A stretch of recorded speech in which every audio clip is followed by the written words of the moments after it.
claro de que la cirrosis hepática en sí no se maneja. ¿Qué es lo que tú manejas? Manejas las complicaciones de la cirrosis hepática. ¿Y para qué se manejan las complicaciones de la cirrosis hepática? Para que sea un estallido inicial, quizás el paciente, el cuadro no progrese, y para que el paciente aguante y llegue al trasplante hepático. Ese es el objetivo. Mantener al paciente, lo digo, lo más que se puede hasta que llegue a la cirugía. Acá pues en el Perú es alargar la vida lo más que se puede en el paciente, pero llega un momento en que por más que hagas algo el paciente se complica. Recuerden que es una enfermedad incurable, o sea, manejamos lo que son las complicaciones. ¿Sí? Es lo que vamos a ver.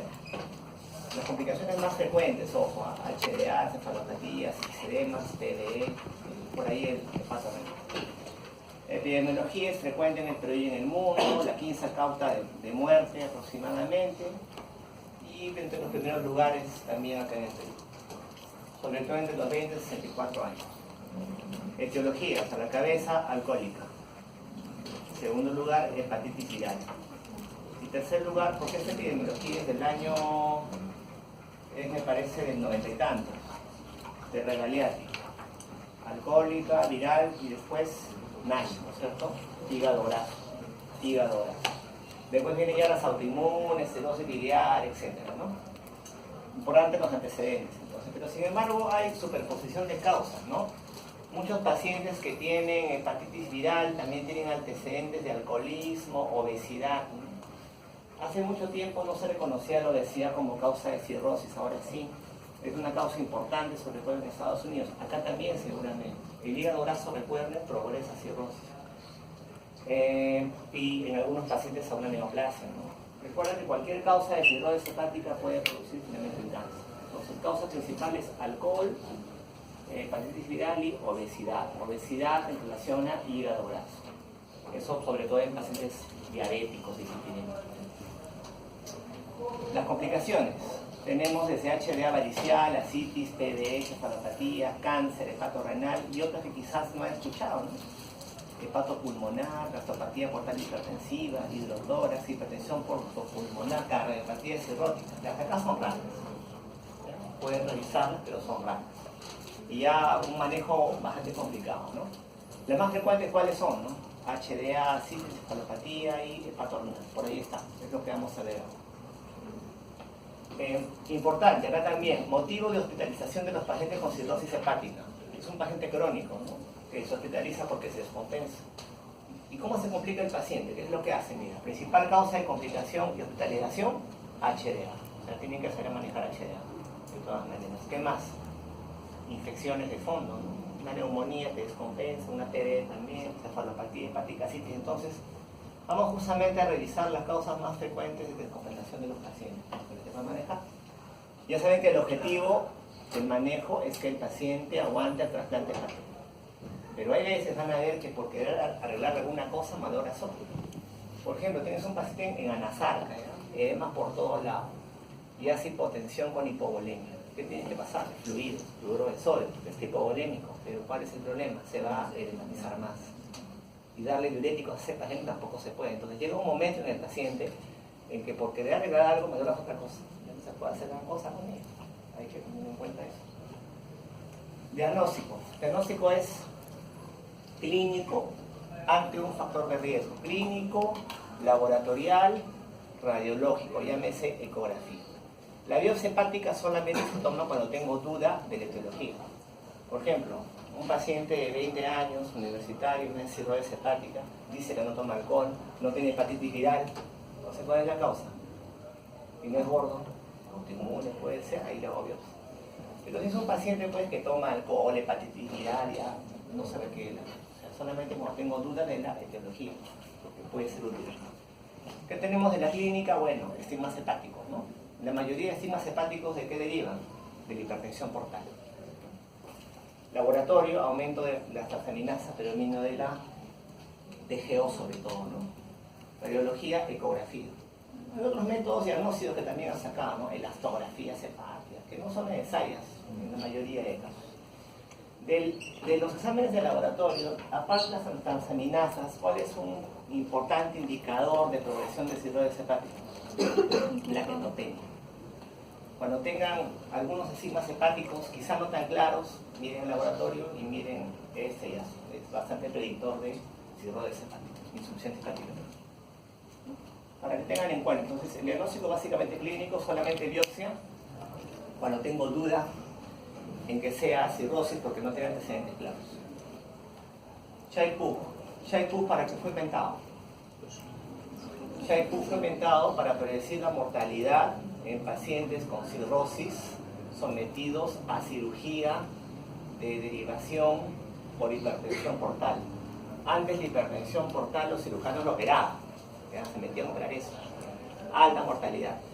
¿Ya? Para eso fue inventado el Shai-Pu, ¿ya? Para predecir la mortalidad en pacientes operados por hipertensión portal, ¿no? Hacían un bypass de la vena porta, la cosa que los pacientes se morían. Ya no se hace esa cirugía, pero ese score ha quedado para predecir en general las complicaciones en el paciente, ¿no? Y la mortalidad. Solamente se lo pongo para que la recuerden, ¿no es cierto? Miren, por ejemplo, un paciente Child C tiene una sobrevida a los 2 años o al año, no más de 45%, ¿no? Bastante bajo. Otro score que conozcan, el score MELT. El score MELT también fue inventado ¿para qué? Para predecir la mortalidad de un paciente con cirrosis hepática, y también se usa para ver qué pacientes se van a beneficiar de una cirugía, ¿no? Un trasplante hepático.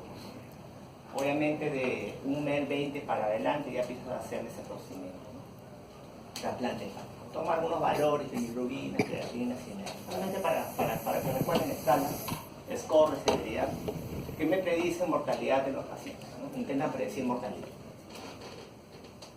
Caso 1 es 50 años, llevada a consultorio por lesión abdominal progresiva, aumento de volumen de hemos inferiores, antecedente de OH, ¿no? Presión normal, ictérico, hematoso, signos masivos, o sea, tiene estigmas hepáticos.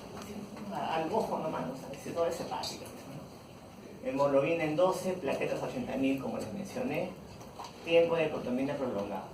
Recuerda que el tiempo de protrombina es el marcador más sensible para ver síntesis hepática, función de síntesis, no es las lúminas, el TP, el NR. Se realiza endoscopía digestiva alta, que se observa varices esofágicas de segundo grado. Es un paciente evidentemente cirrótico, ¿no es cierto? Tiene antecedentes de OH, no vas a dudar, hay biopsia, no le va a hacer al paciente. Y busca las complicaciones. ¿Qué complicación tiene? Tiene varices esofágicas. Sin embargo, aparentemente no han sangrado. No han sangrado las varices. No viene por HDA, hemoglobina normal, no hay melena, su pH, pero tiene varices. Entonces, ¿qué es lo que tiene este paciente? Tiene una cirrosis hepática alcohólica. Cuando ponen cirrosis hepática, le ponen el Chai. Eso ya lo ven luego. Luego se pone la causa probable alcohólica, ¿no? Y después se ven las complicaciones. Tienes que mencionar las complicaciones del paciente. Y en este caso, ¿cuáles son las complicaciones? Ascitis edema y varices esofágicas, ¿no? La siguiente pregunta será, ¿no? ¿Cuál será la conducta que voy a tener con este paciente? Para estos edemas le dejaré, digamos, diuréticos. Pero ¿qué voy a hacer con respecto a las varices en el paciente? Muy bien, si no tiene varices y aparentemente no han sangrado, ¿qué puedo hacer por esas varices? Entonces, cuando ustedes tienen varices esofágicas, ¿cuál es el enfoque terapéutico? Profilaxis primaria, primero. ¿Qué significa eso? Evitar que las varices sangren antes que el evento suceda. Es lo primero que van a enfocarse con un paciente con hallazgo de varices sin antecedentes de sangrado. Entonces, profilaxis primaria, evitar que suceda. Un cirrótico X, lo encontré por ahí, le metí endoscopía y encontré varices, pero nunca sangró. Las observo nomás, las ligo ahí, ¿qué hago con el paciente? Tengo que evitar que las varices sangren. Entonces, ¿qué le voy a ofrecer al paciente como profilaxis primaria para evitar que las varices sangren? ¿Qué han revisado, qué han leído, qué se acuerdan? ¿El anterior, qué cosa? Beta bloqueadores. El manejo profiláctico primario de varices esofágicas es con beta bloqueadores de elección, no selectivos, ¿no? O propanolol, o carvedilol, o nadolol. Beta bloqueadores. ¿Qué hacen los beta bloqueadores? Me disminuyen el flujo sanguíneo portal y me bajan la presión portal. Y me disminuyen el tamaño de las varices y el riesgo que está sangre. Recuerda que crecen por hipertensión portal. ¿Qué tengo que hacer para evitar que crezcan o bajen de tamaño? Bajar la presión portal. ¿Cómo lo hago? Con beta bloqueadores no cardioselectivos. Efecto vasodilatador en la vena porta y vasos esplácnicos y disminuye el flujo sanguíneo portal. De esa forma. Cuando doy un fármaco en terapéutica, ¿qué les he dicho? Saber la indicación, la dosis y cómo lo monitorizo. Doy la metformina porque mi glicosilada quiero que sea menos de 7 en 3 meses. ¿No? Si no baja menos de 7, algo tengo que hacer, no tengo que modificar la dosis, no sé. Ya, ¿cómo voy a saber que esto funciona? La presión portal, ¿cómo se mide? Porque el objetivo es que baje la presión portal. ¿Cómo se mide la presión portal?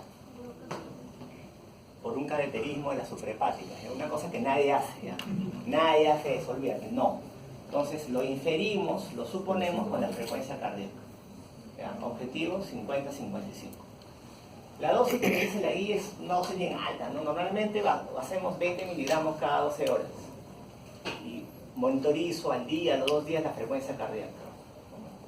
Si la frecuencia cardíaca sigue en 80, y yo le doy este fármaco, tengo que hacer algo, tengo que subirle la dosis. O sea, yo doy un fármaco con un objetivo, que baje la presión portal. Y eso se expresa acá por frecuencia cardíaca. Si la frecuencia sigue alta, pues por gusto le doy, pues, ¿no es cierto? O sea, tengo que elevar la dosis.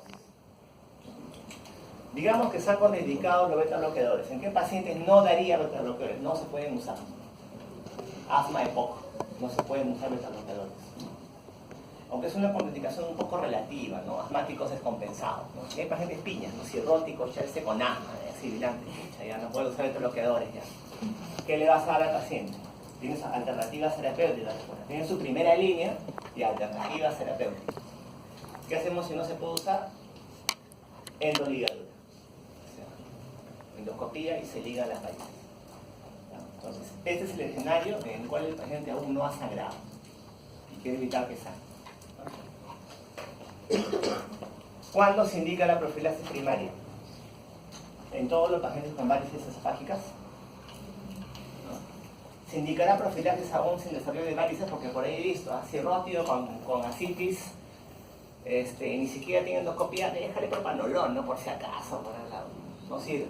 O sea, solamente cuando tienes varices. ¿Y qué varices? Grado 2 y grado 3. O sea, se indica en varices grado 2 y grado 3.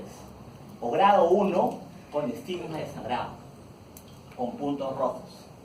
El endoscopista el caso te va a decir, se aprecian varices grado 1 con puntos rojos en su superficie, líneas rojas ya, estigmas de sangrado. Ahí también indica. Grado 1 solamente, no tiene ninguna evidencia. No tiene sentido, igual sangra. Entonces, 2 o 3 o 1 con signos rojos, estigma de sangrado. Y no se indica profilaxis si el paciente no tiene varices. O sea, una cirrosis muy incipiente, sin varices, no le vas a pensar, no voy a darle para evitar que se deformen, eso no sucede. Solamente en alguna situación. La presión portal normal, ¿cuánto es? Menos de 5 milímetros de mercurio. Gradiente de presión venosa hepática, es lo que se mide. Y se mide con cateterismo de la suprahepática. Métodos invasivos que nadie hace. Nadie hace. Se puede inferir por ahí, por el ecodoppler portal, ¿no? Pueden decirte, ¿no? Pero en realidad el gol estándar es ese, que nadie utiliza. Por eso que para los beta-bloqueadores vemos lo que es frecuencia cardíaca. Lo normal es menos de 5. Un paciente con cirrosis, en el cual aún no tiene varices esofágicas, la presión está entre 5 y 10. Cuando está más de 10 ya aparecen varices esofágicas. Y cuando es más de 12 ya el paciente sangra. Y viene más complicaciones. La mayoría de las complicaciones de la cirrosis están en relación a hipertensión portal, la gran mayoría. Pero mira, lo normal es menos de 5. Entre 5 y 10 de presión portal, probablemente el paciente no tenga mayores estigmas hepáticos, ¿ah? No vas a encontrar presión colateral, nada, ¿no? Recién aparece cuando es más de 10. Y más de 12 recién el paciente sano. Pero recuerden, eso no lo usamos normalmente, nadie lo usa. Se infiere por el ecodoppler, ¿no? Otras cosas. Ahora, la fisiopatología es un poquito complicada acá, ¿no? El hígado fibrosado, cirrótico, me aumenta la resistencia vascular, ¿no? Obviamente, el flujo de la vena porta. ¿De qué depende la presión portal? De la resistencia y del flujo sanguíneo. Resistencia vascular y de flujo sanguíneo. ¿Cuánta sangre le llega? Si tiene más resistencia o le llega más aporte de sangre, aumenta la presión portal. ¿Ya? Entonces el hígado está cirrótico, fibrótico, todo cicatrizado, eso no podemos revertir. Y eso que produce aumento de la resistencia, por eso se da hipertensión portal. Hipertensión de la vena portal. ¿Ya? Entonces el organismo, muy sabio, endógenamente, si tienes hipertensión portal, ¿qué va a intentar producir para intentar compensar eso? Vasodilatadores. ¿No? O sea, tengo hipertensión portal, voy a producir vasodilatadores, lo cual está bien, para alguna manera compensarla, ¿no? Hipertensión portal, ¿qué produce? El óxido nítrico, por ejemplo, óxido nítrico. Lo cual intenta disminuir la presión portal, pero ¿qué me produce eso? Una vasodilatación sistémica y esplácnica. Los vasos sanguíneos mesentéricos también se dilatan. Y al dilatarse, aumentan el flujo sanguíneo hacia la vena porta y finalmente me aumentan peor la presión portal. O sea, por querer regular una cosa, la mayor más todavía, ¿no es cierto? Esa persona que por querer leer algo peor la funde, algo así pasa, ¿no? Por querer solucionar algo peor, ¿no? Más flujo sanguíneo portal. Entonces, ¿qué hacen los beta bloqueadores? Efecto vasoconstrictores plácnicos. Producen vasoconstrictores plácnicos. Y de esta manera, al producir vasoconstrictores plácnicas, disminuye el flujo sanguíneo hacia la vena porta y baja la hipertensión portal. Esa es la función de los beta bloqueadores. Vasoconstricción esplácnica. Efecto beta 2. Beta 2. De tal manera que disminuye el flujo sanguíneo hacia la vena. Ese es el gran problema, ¿ya? Ahora, nos damos cuenta que los cirróticos tienen una presión arterial a veces un poquito baja, 9,6, 8,6, ¿por qué? Justamente porque producen vasodilatadores. Y a la larga, esa vasodilatación también se va a dar a nivel del riñón. Y a la larga, baja el flujo sanguíneo renal y incluso un síndrome hepatorrenal, que es el evento final, digamos, de todo esto. Entonces, ese concepto, aumenta la resistencia de la vena porta. El organismo intenta compensar eso produciendo vasodilatadores, lo cual está bien, pero finalmente eso también me va a producir vasodilatación plácnica, el vaso se abre más, se aumenta el flujo sanguíneo hacia la vena porta y me aumenta más la presión. Es lo que sucede. Entonces, Juan cumple la medicación indicada, propranolol 20 cada 12, sin embargo presenta cuadro de hematemesis sin meleno. Entonces ya saben, aquí indicarle profilaxis primaria, pero a pesar de su piña, bueno, si ese seguramente con el alcohol, con el licor y presenta cuadro de HDA. O sea, a pesar de la profilaxis, a veces sangrado alto de viene con hipotensión, igual, ictérico edematoso, con disección abdominal, y viene con anemia, baja de las plaquetas, alteración de la coagulación. ¿Cuál es el diagnóstico del paciente, aparte de cirrosis? Es una HDA, esta vez activa, origen varices probablemente, ¿no es cierto? ¿Cómo se maneja el paciente? ¿Qué es lo primero que harás con este paciente?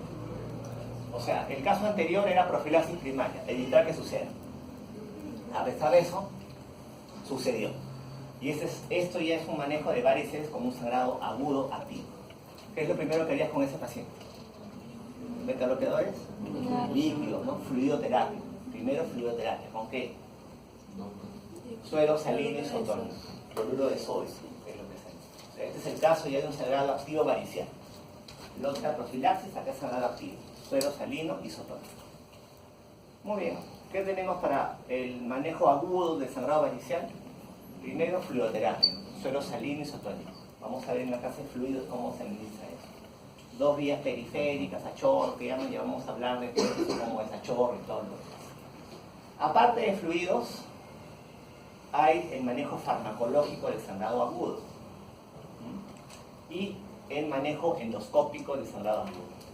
El manejo endoscópico, ¿con qué se hace? Endoligadura de varices. Y el manejo farmacológico con fármacos vasoconstrictores.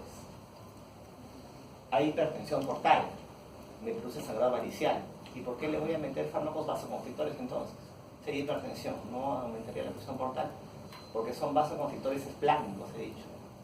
Hipertensión portal me produce vasodilatación esplácnica, que aumenta el flujo sanguíneo portal, más sangrado. ¿Qué voy a hacer? Un vasoconstrictor esplácnico para que baje el flujo sanguíneo portal y baje la hipertensión portal. Y disminuye el volumen de sangrado.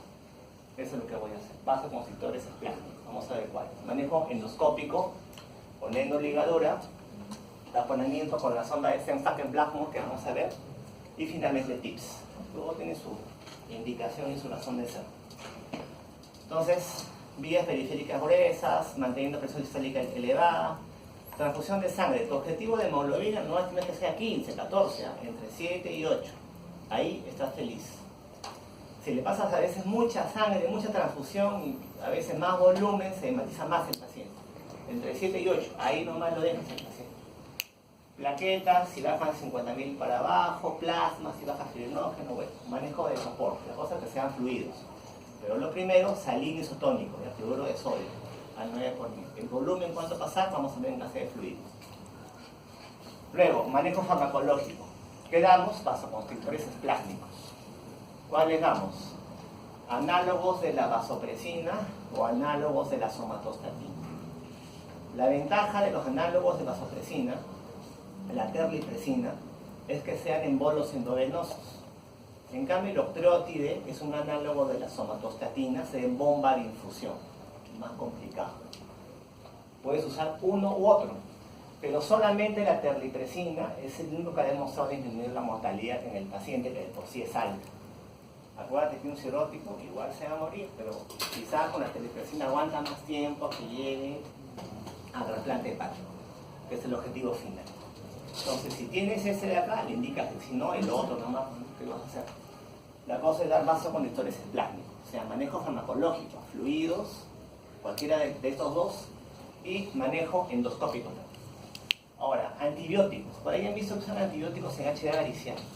Tienes un cirrótico con ascitis y le metes el tiazón alguno. ¿Qué cosa pasa? Se ha visto que las infecciones pueden ser desencadenantes del desangrado varicial en los pacientes. Y también se ha visto que el sangrado varicial, la melena, el sangrado que se acumula en el tubo digestivo, me favorece el pase de bacterias al líquido acítico.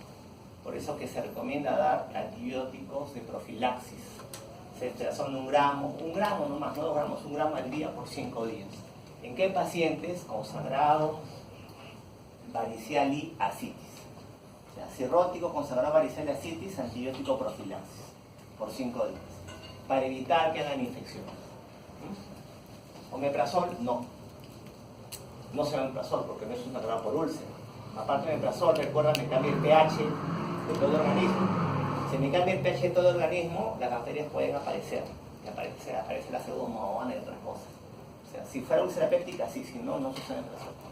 Entonces, fluidos, manejo farmacológico, antibiótico, profilaxis, y lo que es manejo endoscópico, endoligadura. Endoligadura para varices esofágicas. Y para las gástricas, cianoacrilato. Varices gástricas, cianoacrilato. ¿Cuál es el problema con las gástricas? Crecen como una araña, ¿ya? Y las gástricas se encuentran en el fondo gástrico. Entonces, en la endoscopía tienen que meterse así y darse toda la vuelta para ir al fondo gástrico, lo cual es difícil. Y ligarlas es difícil. Cianoacrilato. ¿Dónde han leído esta palabra? ¿En qué otro sustancia que usan al cianoacrilato? En el lujo, ¿no? En el tris. Lean el tris, el lujo, cianoacrilato, ¿no? Lo mismo es, ¿no? Lo sacas como se pone duro, ¿no es cierto? Igualito, cuando pones a lavar se pone duro, está. Eso es lo que usan, pero para las gástricas, no para espágicas es comer endoligadura. ¿En qué momento realizar endoscopía? Primeras 24 horas. Primeras 24 horas. Médico, farmacológico, endoscópico. ¿Cuándo uso la sonda de Sengstaken Blackmore, no? Es como la sonda Foley, ¿no? Este globo va al fondo gástrico y al esófago. Cuando me fracasa el manejo endoscópico, entra el gastro y se da cuenta, oye, no veo nada, compadre, no puedo parar sangrado ya, Sengstaken Blackmore, ¿no? Infla el balón. Dice que va por 48 horas. El problema es que la presión de ese globito con el esófago puede ser que se ulcere el esófago, que es lo que puede hacer si fracasa el manejo endoscópico. No puedo ligarla a Sengstaken Blackmore, el esófago, bueno, tiene algunas complicaciones. ¿Han escuchado esto? Tips. Es un stem, ¿no? Es un stem que se pone por la yugular, aurícula derecha, la vena cava inferior, suprahepáticas. De las suprahepáticas se coloca el stem a presión y me abre el hígado, me rompe el hígado y me comunica la suprahepática con la vena porta. De tal manera que el flujo sanguíneo de la porta ya no tiene esa fibrosis de resistencia, sino pasa de frente a la suprahepática. Un TIPS. ¿Cuándo se coloca TIPS? Cuando hay resangrados en el paciente. O sea, si he controlado con mi endoligadura, como me siento en blanco, igual a sangrar, TIPS. ¿Cuál es el problema? Al abrir un puente, como se ve acá, ¿no? Acá se coloca un stem entre la suprahepática y la porta. Al abrir un puente, aumento el aporte de amoníaco a nivel cerebral, sistémico, y hay riesgo de cefalopatía hepática, ¿no? De todas maneras, el hígado, a pesar que está malogrado, no permite que lleve mucho amoníaco a nivel cerebral. Pero como ya viene un puente, el aporta lo sistémico, más amoníaco se va a nivel sistémico y hay más riesgo de cefalopatía hepática. Si le pones TIPS al paciente, es porque ya está asegurado que le vas a hacer trasplante hepático. Si no, no tiene sentido. O sea, se usa si es que ya está pensado en hacerle eso, ¿no? Y lo hace, pero si no, no tiene sentido. Entonces, fluidoterapia, transfusión, ceftriaxona y ascitis, ¿no? Por el problema de la PD que puede haber. No olvidarse los vasoconexores esplácnicos, manejo endoscópico, esófago gástrico, con cualquier sustancia. Sexta que en blanco, si no puedes controlar el sangrado, y si la sangre del paciente TIPS, ¿no? Está bien especificado. Entonces, hemos visto el manejo profiláctico primario, ¿no? Antes que suceda. Este es el manejo cuando está sucediendo el cuadro clínico, en emergencia. Todo lo que tiene que ver, fluidos, manejo médico endoscópico y alguna terapia si es que falla lo que hago al inicio. Lo que les he mencionado, ¿no? La colocación de los TIPS, acuérdate, me abre un puente de suprahepáticas a la vena porta, pero el problema es que el amoníaco se va a nivel sistémico. Lo que les mencioné, ¿no? La vasodilatación sistémica finalmente me hace aumentar el flujo sanguíneo a nivel de la vena porta y me empeora lo que es la hipertensión portal. Caso 1, 10 días después, Juan fue hospitalizado y manejado con talipresina y endoligadura, con lo que se controla el sangrado. Se encuentra en condiciones de alta y estable hemodinámicamente, ¿no? Muy bien, en relación al HDA, ¿cuál será tu indicación al alta? Ya han hecho manejo profiláctico primario, antes que suceda, saben el manejo agudo, y ahora el paciente ya sangró y quiere evitar que vuelva a sangrar. Profilaxis secundaria. ¿Qué le voy a ofrecer como profilaxis secundaria? O sea, ya sangró y quiere evitar que vuelva a sangrar. ¿Qué le ofrezco? Le ofrezco las dos cosas, endoligadura y beta bloqueador. Le ofrezco ambas cosas, beta bloqueadores y endoligadura, ¿no? Ligando las varices cada cierto tiempo, con controles endoscópicos cada cierto tiempo. Y si el paciente resangra, TIPS. Pero si le pongo TIPS, es porque ya le voy a hacer trasplante hepático, si no, no tiene sentido. Entonces, 3 tipos de manejo, ¿eh? Profilaxis primaria, manejo agudo, profilaxis secundaria, ¿no? Bien especificado con sus indicaciones. Es algo que lo van a ver con más alta frecuencia. Ahora, lo que es cirrosis hepática es un problema. Como les dije, tienen que saber las indicaciones de los fármacos, ¿no? Veo con frecuencia, por ejemplo, cualquier cirótico le meten beta bloqueadores. Y se ha visto que estos fármacos son útiles en algunos pacientes. Por ejemplo, ya saben que pacientes con cirrosis incipiente, sin varices esofágicas, no están indicados estos beta bloqueadores, no tiene ningún sentido darlos. Se usan cuando ya tienes una cirrosis descompensada, por ejemplo, con varices sangrantes o varices esofágicas. Pero también se ha visto que en cirrosis hepática terminal, bajo algunos criterios, como por ejemplo sistólica menos de 100, una PAN menos de 82, hiponatremia severa, ya con falla renal, hepatorrenal, PV, sepsis, parar estos fármacos porque aumentan la mortalidad en el paciente. No es que a todo le doy, ¿eh? Incluso hay momentos que si los indico aumentan la mortalidad en el paciente. Como le dije, ¿no? Porque darle una cosa me das otra. Entonces, tienen mucho cuidado con esos fármacos, tienen sus indicaciones, tienen que usar y también saben cómo monitorizarlos. Me interesaría que revisen también en qué pacientes no los pueden usar, ¿no? Porque aumentan la mortalidad en el paciente. Cirrosis terminal, ¿no? Caso 2, a ver. Entonces, HDA ya saben manejar. 40 años, llegaba de emergencia al ser encontrado en la calle inconsciente. Locales a los bomberos. Bueno, presión 160, histérico, edemas, dirección abdominal, somnoliento, responde levemente al llamado no focaliza.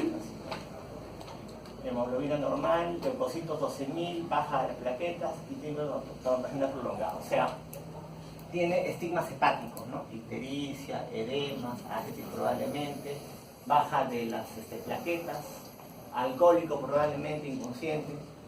¿Qué tiene tu paciente? ¿Cuál es tu condición diagnóstica? Cirrosis hepática, descompensada, etiología probablemente alcohólica, no sabemos. ¿Y qué complicaciones tiene ese paciente? Así te dice, ¿y qué más? Encefalopatía hepática, ¿no? Encefalopatía hepática. Hasta acá quizá no tengan ningún inconveniente. Pero cuando tengan un paciente con encefalopatía hepática, o sea, un cirrótico que viene con trastorno de conciencia, te tienes que preguntar lo siguiente: ¿cuál es la causa de la encefalopatía hepática? O sea, ¿cuál es el factor descompensante de encefalopatía hepática? No solamente tienes que manejarla, tienes que buscar el factor exacerbante de esto. ¿Cuál es? ¿Cómo se define encefalopatía hepática? Bueno, disfunción cerebral causada por insuficiencia hepática o shunt portosistémico, manifestada por un alto espectro de anormalidades. Los grados que todo el mundo ya los conoce, nunca se olviden que el flapping, la asterisis, no es patognomónico de encefalopatía hepática, se llama encefalopatía metabólica, urémica, hipercápnica también. Si encuentra flapping, es en encefalopatía de segundo grado. ¿Por qué ocurre esto? El amoníaco, el NH3, producto del metabolismo de las proteínas, normalmente ¿quién lo elimina? ¿Quién lo metaboliza? Lo metaboliza el hígado, lo convierte a urea, el hígado. Pero el hígado no funciona. Si no funciona, el amoníaco se pasa de frente y se va a nivel cerebral. Y ¿quién produce? Disfunción del astrocito y edema cerebral. Es parte de la génesis de la encefalopatía hepática. Es lo que se ha visto, identificado. Como les dije, preguntarse cuál es el factor descompensante de la encefalopatía hepática. ¿Cuál es el factor descompensante principal? No son infecciones, es HDA.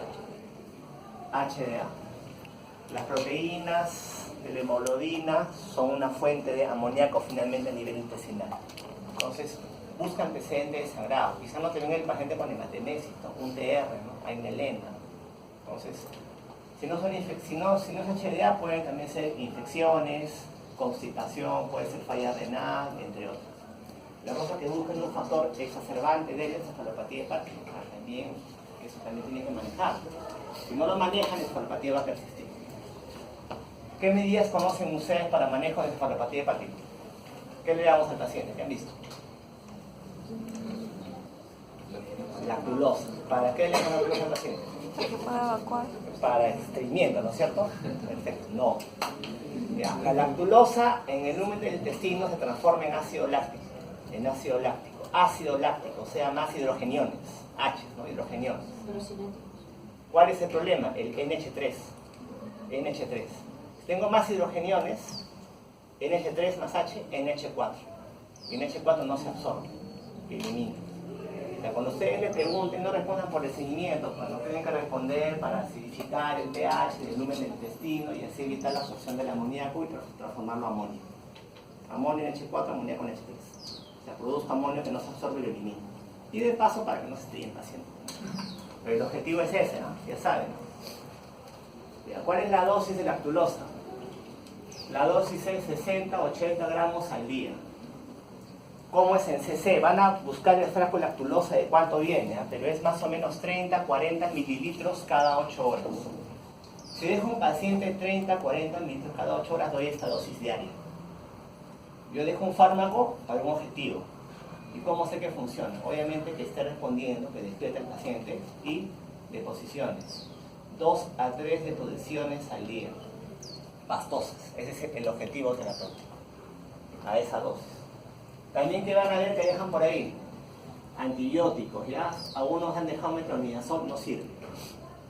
Si 48 horas luego de lactulosa el paciente no mejora, se le puede dar un antibiótico llamado rifaximin. ¿Para qué?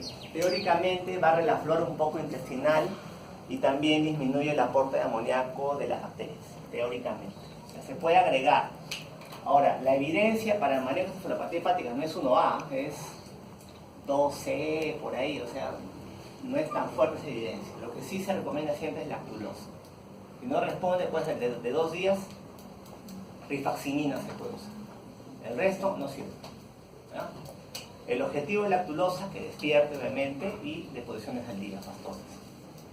Si el paciente no puede ingerir por enemas, pero los enemas en sí no se ha visto que sean superiores a la vía oral.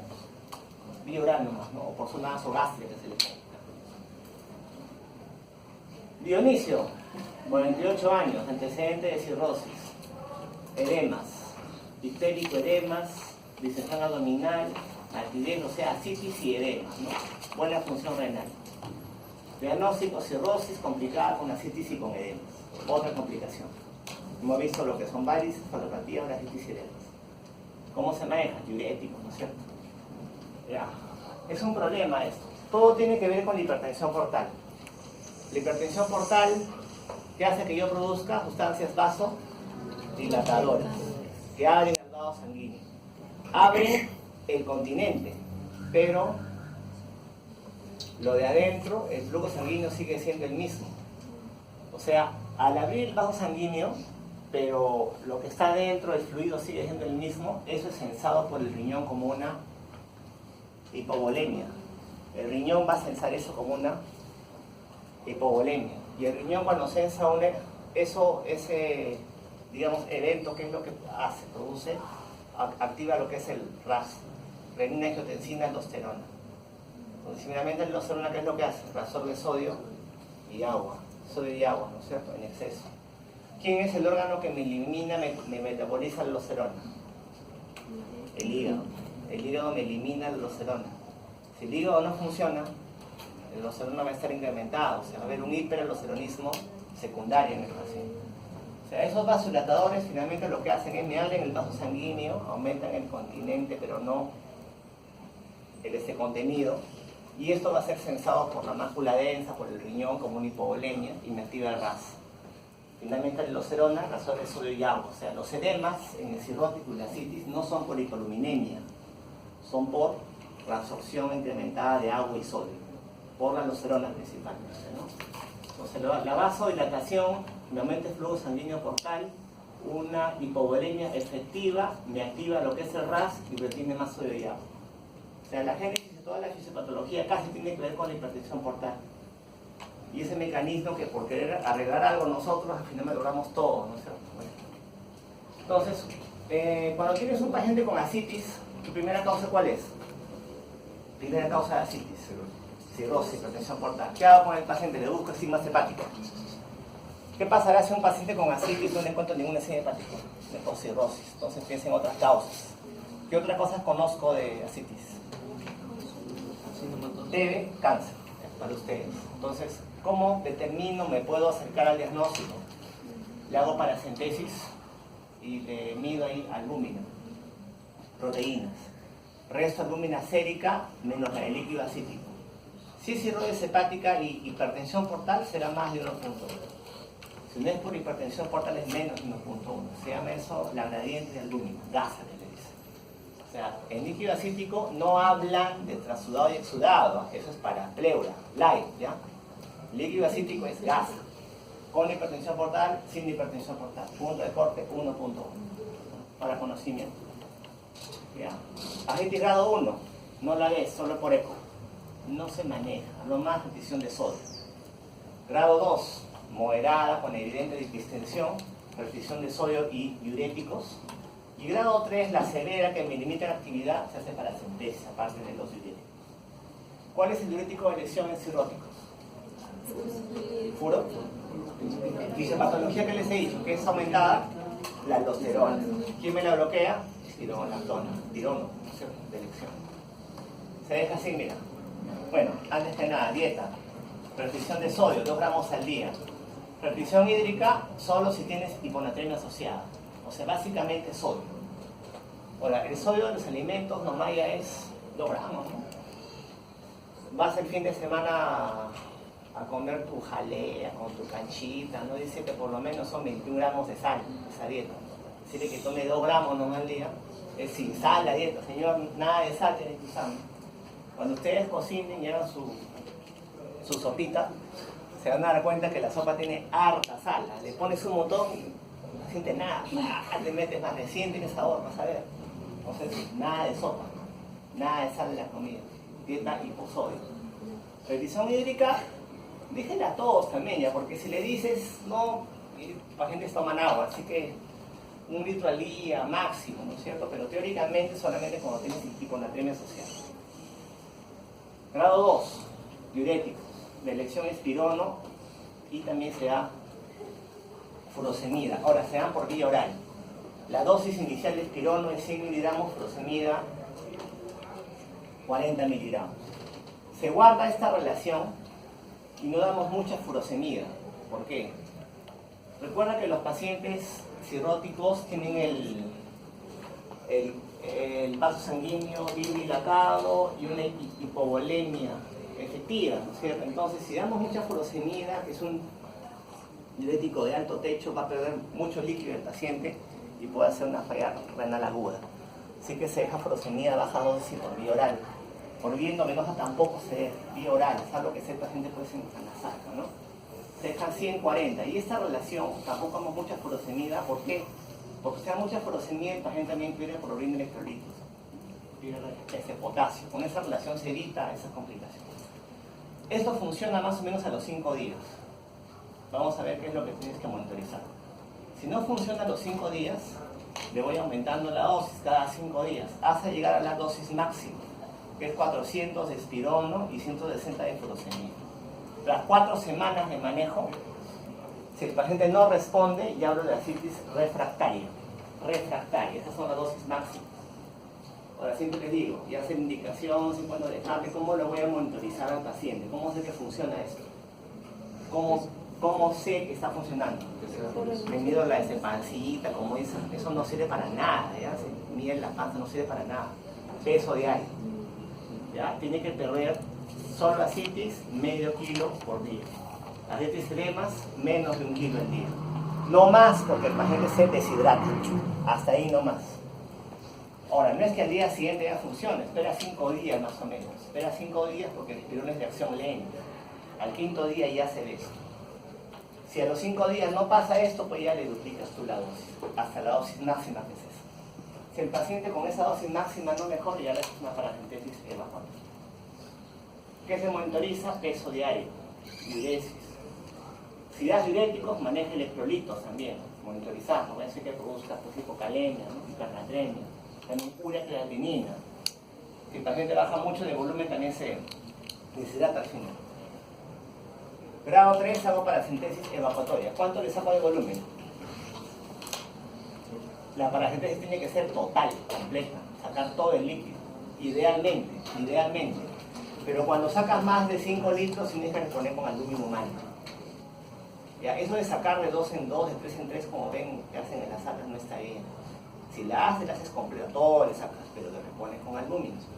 La aluminio humana se deja solamente en algunas situaciones, de indicaciones bastante precisas. Eso de que le das aluminio humana para mejorar las proteínas, que la presión oncótica, mentira, ¿ya?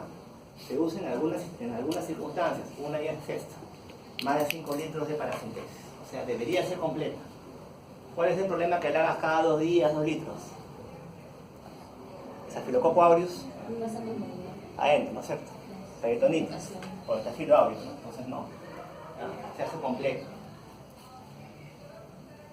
Ascitis refractaria, no hay respuesta luego de una semana de dosis plenas de diuréticos, dosis máxima que les he mencionado, que reaparezca la ascitis o una complicación por los diuréticos. En ascitis refractaria, ¿qué es lo que se deja? Paracentesis evacuatoria. Otra opción que son TIPS también, pero si le colocas TIPS, ¿qué vas a pensar en hacerle? La planta hepática. Refractaria, paracentesis, TIPS, bueno, obviamente ya. El trasplante, y esta es la cirugía que les menciono que ya nadie hace, ¿no? Durante su transladación presenta dolor abdominal y fiebre. La presión viene en los eróticos, siempre así la hacía. Leve edema, presencia de ascitis y dolor a la palpación. Y aparece falla renal. O sea, tiene ascitis y le duele el abdomen. Y dolor a la palpación. ¿Qué vas a pensar como complicación? Una PDE. ¿Qué vas a pensar? Una PDE probable. ¿Cómo sabes que es una PDE? Paracentesis. paracentesis. O sea, paracentesis diagnóstica. ¿Cuándo pensar en una PBE? ¿Cuál es el clásico paciente? Cirrótico con ascitis y dolor abdominal. El clásico, ¿no? Facilito. Pero un 30% de cirróticos con PBE no hacen dolor abdominal. Entonces, ¿cuándo plantearlo también? Cirrótico con ascitis, siempre ascitis, ¿no? Encefalopatía hepática. Autores compensantes, por ejemplo. Falla renal también, o sea, no solamente con el cuadro clásico tú vas a plantear PBE. ¿Y cómo sabes que es una PBE? Le haces paracentesis y vas a encontrar más de 250 polimorfonucleares. La bacteria, el germen, por lo general no lo encuentra. O sea, no ve el germen. ¿Cuál es el germen más frecuente? E. coli, ¿no es cierto? E. coli, espontánea. No encuentro el germen, ¿qué busco? Polimorfonucleares. ¿Qué le dejo al paciente de elección? Cefotaxima. No tengo cefotaxima, le doy ceftriaxona, con albúmina humana. Cefotaxima más albúmina, y sobre todo albúmina en algunas circunstancias, falla renal, aumento de bilirrubina. O sea, otra indicación con evidencia para dar albúmina. Paracentésima de 5 litros y una PBE con falla renal e hiperbilirubinemia. Alternativa a la cefotaxima, ceftriaxona, por 5 días. Al 5.º día le hago control de líquidos. Si bajan los leucocitos, suspendo el antibiótico. Ahora, ya les he dicho de que en algunos casos se indica profilaxis de PBE. Lo que les he mencionado es HDA por varices, ¿no es cierto? Tiene riesgo de hacer PBE, se deja profilaxis. También van a encontrar algunas situaciones en las cuales se da antibióticos previos al episodio de PBE. Muy bien, ya inicio cómo manejamos ceftriaxona, se suspendieron los diuréticos. Ojo, para cuando tienes una PBE, que es una complicación, también se puede empeorar el cuadro con un síndrome hepatorrenal. Si les preguntan la peor complicación de la PBE, ¿cuál es? Es el hepatorrenal. Pueden tener que suspender los diuréticos y suspender también algunos fármacos que pueden empeorar la función renal. Betabloqueadores, por ejemplo.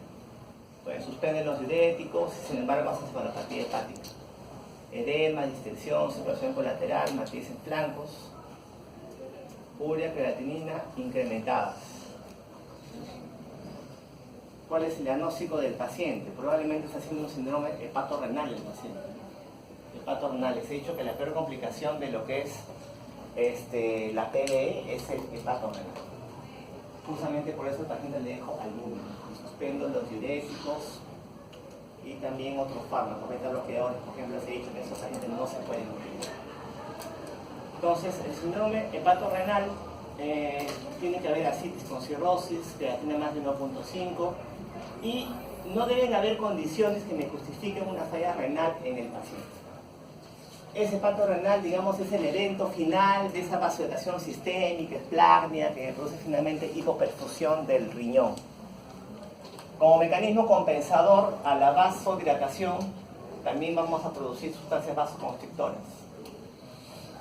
Hay catecolaminas.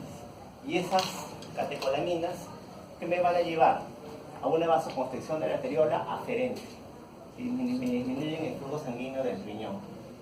Es algo bien complicado. La hipertensión portal me produce vasodilatación esplácnica, sistémica. Y para compensar eso, ¿qué producimos? Vasoconstrictores. Catecolaminas.